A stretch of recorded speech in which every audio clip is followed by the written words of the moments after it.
Des suspicions de corruption planent sur la liste des nouvelles communes. Une source bien informée révèle que des candidats potentiels au communal ont payé afin de disposer d'une commune où ils seront sûrs de se faire élire. Sur les 500 demandes, le ministère de l'Intérieur a approuvé la création de 128 communes. Face à la recrudescence du trafic de bois de rose, l'ambassadeur d'Allemagne réagit. Le quotidien Le Monde a publié un grand dossier sur l'exportation illicite de bois de rose. Le trafic continue de plus belle au vu et au su des hauts responsables. 2 soldats israéliens ont été tués dans l'opération menée ce mercredi par le Hezbollah libanais contre un convoi de Tsahal dans la zone occupée des fermes de Sheba, à la frontière libano-syrienne. L'État hébreu a riposté.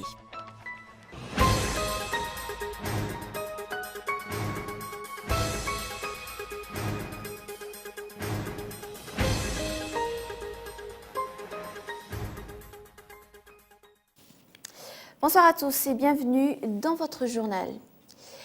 La nomination du Premier ministre sera examinée par la HCC, mais selon un communiqué, elle a d'abord statué sur des requêtes antérieures. Il n'est pas question donc de passeport diplomatique pour les députés et ils sont toujours assujettis à la déclaration de patrimoine et sont possibles de poursuites. La Haute Cour constitutionnelle est en train de se pencher sur les requêtes de plusieurs députés. Un reportage. Le rêve des députés de disposer de passeports diplomatiques vole en éclats. Les dispositions de la loi numéro 2014-039 relèvent du domaine du règlement et ne sont donc pas conformes à la Constitution. Les conditions d'octroi du passeport diplomatique doivent se conformer aux conventions et usages internationaux.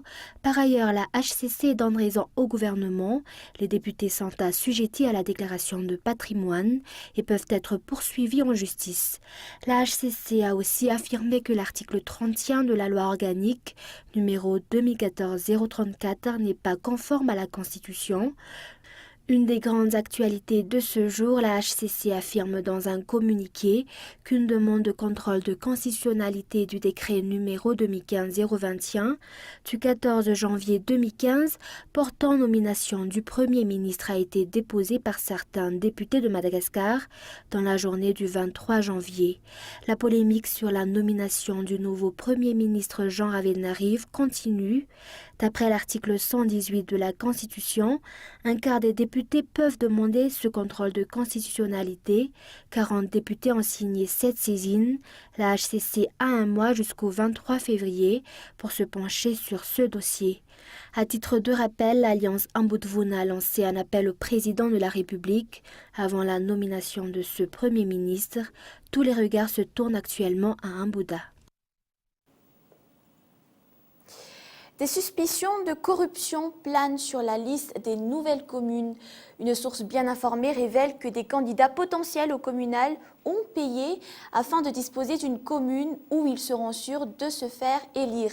Sur les 500 demandes, le ministère de l'Intérieur a approuvé la création de 128 communes. Et je n'ai la page. L'enjeu est de taille. Certaines personnes désireuses de se porter candidat maire ont payé pour la promotion d'une nouvelle commune, d'après une source bien informée. Selon la liste officielle, 13 nouvelles communes s'ajouteront aux communes du province d'Antananarivo, 12 pour Antsranan, 34 pour Fianarantsoa, 22 respectivement pour Tamatave et Majanga et 25 pour Tuléar. Pour Analamang, de nouvelles communes s'intégreront dans les districts d'Avarajan, Anjamasen, Akazupé et Anzurpé. Des lobbyings auprès des hauts responsables sont en cours depuis hier afin de modifier la liste. Le ministère de l'Intérieur n'a approuvé que la création de 128 nouvelles communes contre 500 demandes. La répartition des recettes, le budget de fonctionnement ainsi que la répartition du personnel se trouvent actuellement au centre du débat.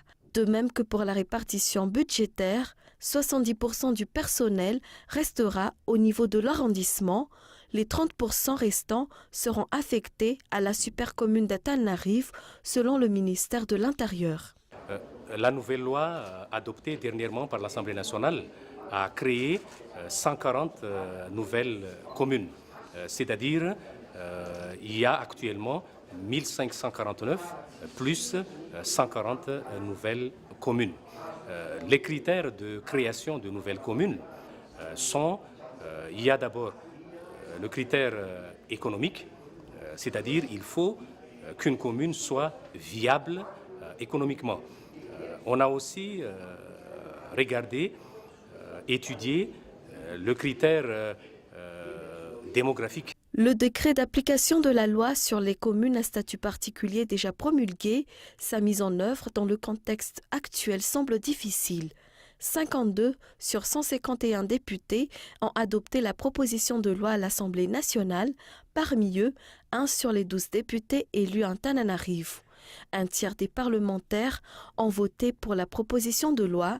3 semaines plus tard, la Haute Cour constitutionnelle n'a pas encore émis son avis sur la validité du vote. Et toujours dans cette page politique, le Premier ministre Jean Ravelnarive est formel. Les membres du gouvernement n'ont plus droit à l'erreur. Et les programmes ministériels devront être transmis à la primature avant le 6 février. Le chef du gouvernement a donné des instructions à sa nouvelle équipe lors du premier conseil de gouvernement d'hier. C'est Jacques Revenarson. Jean Ravelnarive met les points sur les i. Plus de faux pas ni de gabégie, ces directives sont formelles. Pendant 2h30, il s'est étalé sur 10 points primordiaux. Les retards des agents de l'État ne seront plus tolérés. Cette mesure s'applique à tous, à commencer par les ministres. Un système de contrôle par l'intermédiaire de pointage électronique sera mis en place dans les prochains jours. Le numéro 1 du palais de Mazo arrive dans un délai d'une semaine à sa nouvelle équipe pour l'élaboration du programme de son département. Ce document devrait être transmis à la primature avant le 6 février 2015. Il devra être également conforme au PND, Plan national de développement, au programme d'urgence présidentielle, à la politique générale de l'État et au programme gouvernemental. Le Premier ministre Jean Ravelnarive a souligné que les membres du gouvernement n'ont plus droit à l'erreur. Il était clair, il ne veut entendre en aucun cas le nom d'un ministre impliqué dans des affaires de bois de rose. En vue de renforcer la lutte contre la corruption, le chef de gouvernement a mis en avant quelques points. Le traitement et la signature de tous les dossiers devront être clos en 3 jours. Jean Ravelnarive a souligné qu'il est de rigueur que toutes les nominations par voie de décret ou arrêté soient transmises à la primature. Sur le maintien des agents de l'État, tous les dossiers doivent passer devant le ministère du Travail. Les défis à relever par les membres du gouvernement sont énormes. En 9 mois, l'équipe de l'ancien Premier ministre, Dr Coulroger, n'a rien fait de concret. 22 des ministres ont été pourtant reconduits. Seront-ils cette fois-ci à la hauteur ? Face à la recrudescence du trafic de bois de rose, l'ambassadeur d'Allemagne réagit. Il espère que le nouveau ministre aura les capacités nécessaires pour mettre fin à ce problème. Le quotidien Le Monde a publié un grand dossier sur l'exportation illicite de bois de rose. Le trafic continue de plus belle au vu et au su des hauts responsables. Lili Rabiata. Ces images ne sont pas truquées. Dans le journal, en date du lundi 26 janvier, nous avons diffusé les clichés du bateau Minfeng en plein chargement de bois de rose. Les images ont été prises entre la baie d'Atangil et Marwatsich. En dépit des interpellations des ONG œuvrant dans la lutte contre le trafic de bois de rose, l'État n'a pas encore réagi.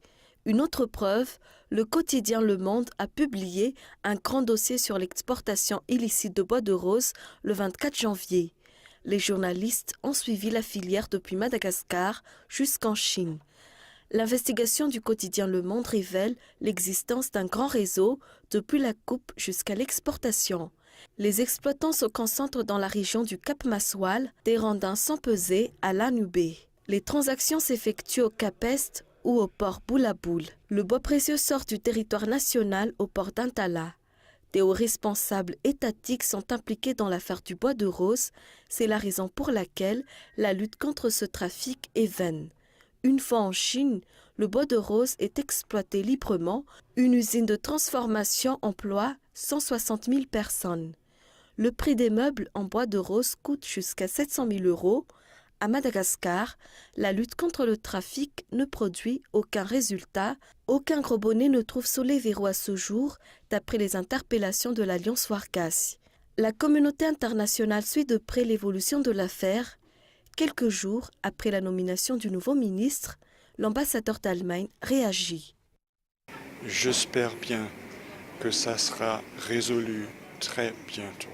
J'espère bien que le nouveau ministre a assez d'influence pour faire cesser ce grand problème. La vente au noir des bois de rose sont dévoilées au grand jour. L'exportation continue au vu et au su de tous. Quel obstacle bloque le combat contre les exportations illicites des ressources naturelles? La balle est dans le camp de Ralav Abouebouarmis, le nouveau ministre de l'Environnement. 80% de la biodiversité risque d'être en voie d'extinction. La protection et la gestion des ressources naturelles sont de rigueur. Voilà, c'est l'objectif fondamental du programme d'appui à la gestion de l'environnement, financé par le ministère fédéral de la coopération économique et du développement allemand à hauteur de 12 millions d'euros. Ce programme s'étale sur une période de 2 ans. Le lancement de la planification s'est tenu ce jour. C'est un reportage de Michel Aranardson. La biodiversité est un des produits d'appel du tourisme à Madagascar. La visite des parcs nationaux attire près de 65% des touristes. Faute de stratégie pérenne, la préservation des ressources naturelles laisse à désirer. 80% de la biodiversité endémique de la Grande Île risque de disparaître dans les prochaines années. C'est la raison pour laquelle le programme d'appui à la gestion de l'environnement, ou PAGE, est lancé. Ce projet entre dans le cadre de la coopération avec l'Allemagne. Ici, nous sommes dans un atelier de planification opérationnelle d'un nouveau projet qui s'appelle Programme d'appui à la gestion des ressources naturelles et de l'environnement. Et donc ce programme vise à améliorer les conditions de vie de la population qui vit dans les forêts, dans les parcs nationaux. Il vise aussi à appuyer les instances malgaches étatiques de développer les politiques cohérentes et les stratégies nationales. La GIZ intervient dans 3 régions, Tiana, Puen et Atsimouadjefan.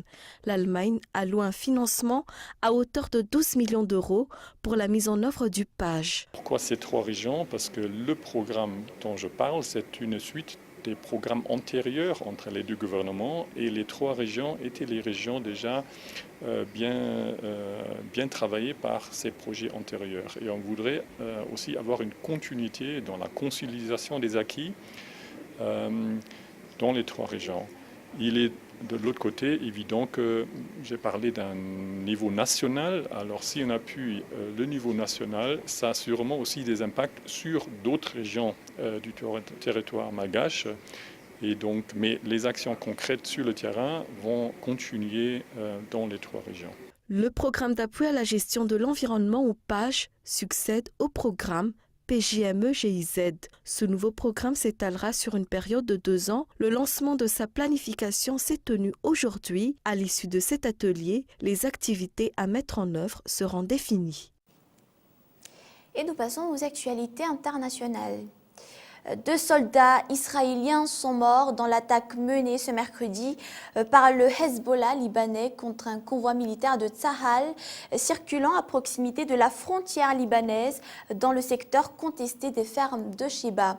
C'est l'attaque la plus grave menée par le mouvement chiite libanais contre les soldats israéliens depuis la guerre de 34 jours qui les avait opposés durant l'été 2006. C'est un reportage de France 24.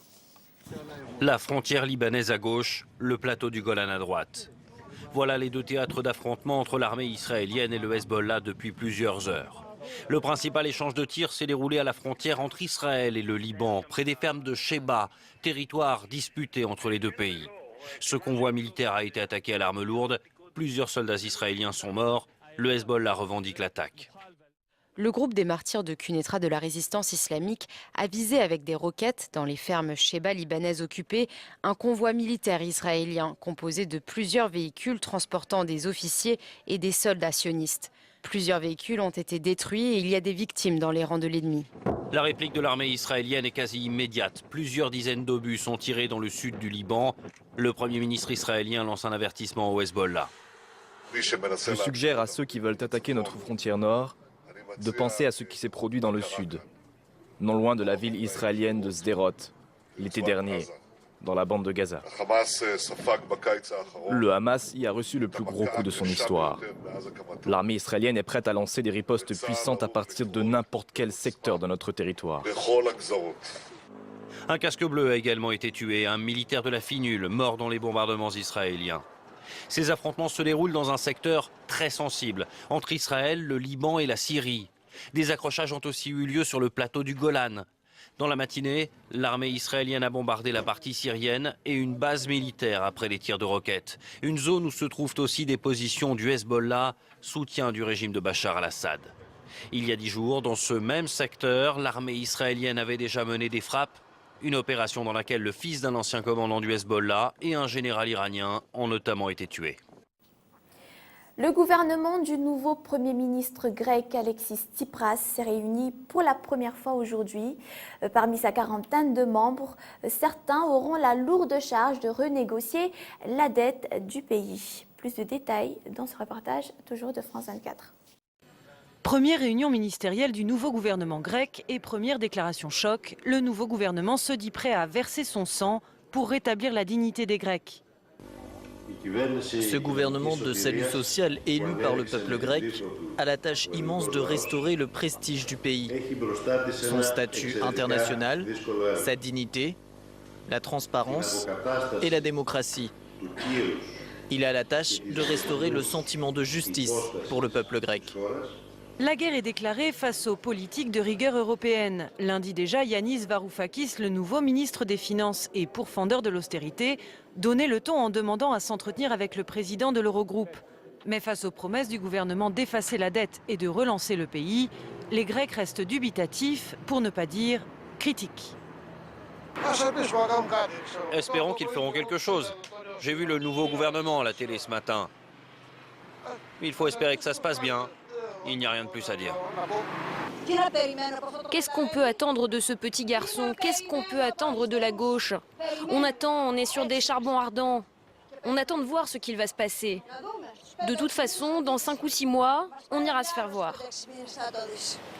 Dans les rues d'Athènes, on reste méfiant face au gouvernement d'alliance entre une gauche radicale et une droite souverainiste et xénophobe. Une alliance qui ne repose que sur l'aboutissement des négociations sur la dette. En cas d'échec, beaucoup s'inquiètent de voir s'ajouter aux problèmes économiques une crise politique. Et avant de nous quitter, un récapitulatif de ce qu'on a vu dans ce journal aujourd'hui.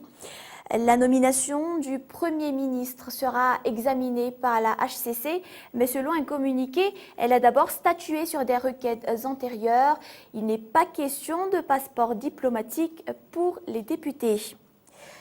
Le Premier ministre Jean Ravelnariv est formel et les membres du gouvernement n'ont plus droit à l'erreur. Les programmes ministériels devront être transmis à la primature avant le 6 février. Et enfin, les 80% de la biodiversité risquent d'être en voie d'extinction. La protection et la gestion des ressources naturelles sont de rigueur. Voilà, c'est donc l'objectif fondamental du programme d'appui à la gestion de l'environnement. N'oubliez pas que ce journal est visible sur notre site tv.cool.mg, mais dans un instant, la série Perception ainsi que des films suivront ce journal. Le premier qui s'intitule Saint-Vincent et le deuxième, plus tard dans la soirée pour ceux qui ne dormiront pas encore, Dom Hemingway. C'est la fin de ce journal. Merci à vous tous de l'avoir suivi. Prochain rendez-vous de l'information demain, toujours à partir de 20h45. Je vous souhaite de passer une très belle soirée. Au revoir.